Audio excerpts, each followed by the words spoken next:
It's I probably teach just my English. internet. Yeah. I teach English as a second language, and also I'm an interpreter. And what makes you like it? So you said that it's hard to get people to like it. What makes you enjoy it? One of my hobbies is history, and I made a lot of videos based on it, and it helped me a lot to learn English. But it's for me, I can't talk to everybody, even offline, even in person, in real life. I can't talk to everybody. Because for me, it's important to know someone better. It can help me understand how people can communicate with me.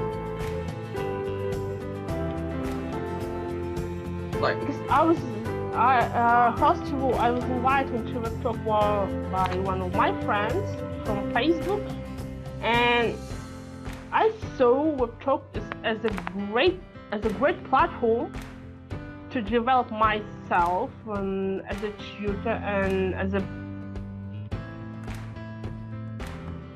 Yeah, I think I'm watching you as well. Like this would inspire a lot of others seeing you and seeing you come out of it. So with your business, like your English cross history that you're starting up and you're building, where do you see that going? So where you are at now, where do you see yourself in 5 years from now with that? They can learn from my videos too. Because I'm trying to do my best, to help them.